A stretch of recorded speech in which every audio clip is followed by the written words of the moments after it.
دریافت فرمایا دجال کے متعلق کہ وہ کیا ہے اور اس کی اتنی طویل عمر کیسے ہوئی۔ تو سمیع اللہ صاحب آپ نے جو سوال ارسال فرمایا اس کا مختصر سا جواب یہ ہے کہ مشاہیر کی امت میں 3 آراء رہی ہیں۔ کچھ حضرات کا خیال یہ ہے کہ جنات میں سے ہے اور وہ انسانوں میں سے ہے ہی نہیں، یعنی جنات کی بھی وہ قسم جو شیاطین ہیں اس میں سے ہے۔ اور کچھ حضرات کا خیال یہ ہے کہ وہ نارمل جیسے ایک آدمی ہوتا ہے، اپنی صحت کے اعتبار سے، اپنے جثے کے اعتبار سے بہت بڑا ہے۔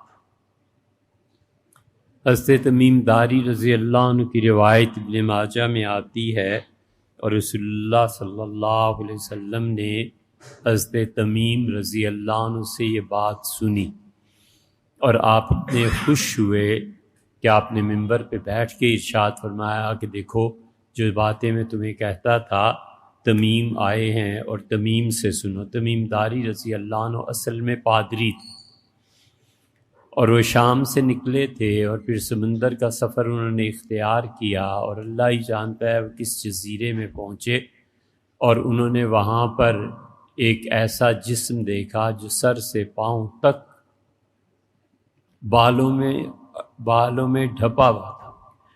تو انہوں نے کہا تم کون ہو؟ میں اللہ کی پناہ مانگتا ہوں۔ تو اس نے کہا میں دجال کی جاسوسہ ہوں، اس جزیرے میں جاسوسی کرتی ہوں۔ تو پھر آگے اس روایت میں آتا ہے کہ حضرت تمیم رضی اللہ عنہ کی ملاقات ہوئی دجال سے، تو دجال پھر پوچھتا رہا کہ موسیٰ علیہ السلام آ گئے، فلاں آ گئے، فلاں آ گئے، اور پھر اس نے حضور اقدس صلی اللہ علیہ وسلم کے متعلق بھی دریافت کیا، لیکن اس کا جو جثہ تھا وہ عام انسانوں سے کافی زیادہ تھا۔ اسی لیے وہاں یہ آتا ہے کہ حتیٰ دخلنا الدیر، یہاں تک کہ ہم ایک مندر میں چلے گئے، فَإِذَا فِيهِ أَعْظَمُ انسان، اور اس میں اتنا بڑا آدمی تھا کہ مَا رَأَيْنَاهُ قَطْ، ہم نے آج تک ایسا نہیں دیکھا۔ تو ان حضرات کا خیال یہ ہے کہ یہ ایک انسان ہی ہے، اور اسی طرح انسانوں میں البتہ اس کا جسم بہت بڑا ہے۔ مسند احمد میں حضرت انس رضی اللہ عنہ کی بھی روایت آئی ہے، انہوں نے فرمایا کہ یہ اصفہان سے نکلے گا۔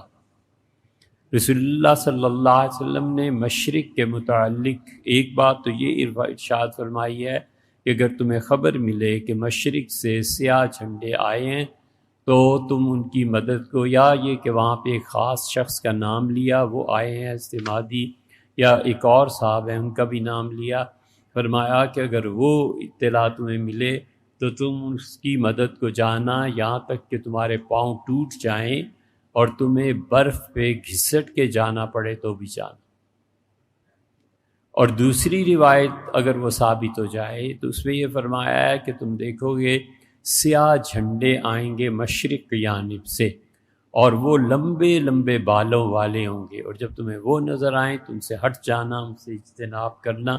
یہ دونوں روایات ہیں۔ اور تیسرے اصفہان، اس کے متعلق آیا ہے، خراسان کا ایک شہر ہے، اور ارشاد فرمایا کہ یہاں سے دجال کا خروج ہوگا، اور اس وقت وہاں دجال بہت بڑی تعداد میں سبز رنگ کی چادریں ان کے پاس ہوں گی، گویا ان کا ایک نشان بن جائے گا، اور وہ اس کو اوڑھ کے اس کا ساتھ دینے کے لیے نکلیں گے۔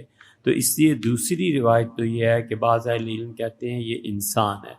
ایک یہ ہے کہ بعض امت میں اکابرین ہیں جنہوں نے دجال کے انسان ہونے کا بھی انکار کیا ہے اور اس کے کوئی جن شیطان ہونے کا بھی انکار کیا ہے۔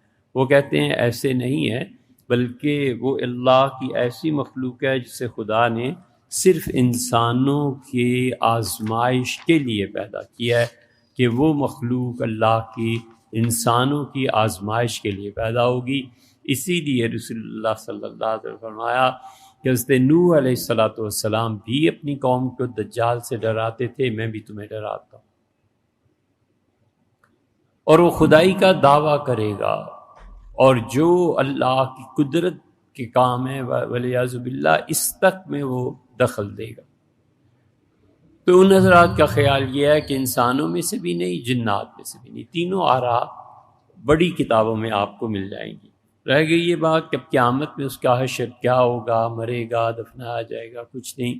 یہ ایسی چیزیں ہیں بھیا جس میں جب تک منقولات نہ ملیں، حضور اقدس صلی اللہ علیہ وسلم کا اپنا ہی کوئی فرمان نہ ملے، اس کو قیاس نہیں کیا جا سکتا۔ عقلاً بھی یہ مسئلہ حل کرنا ممکن نہیں۔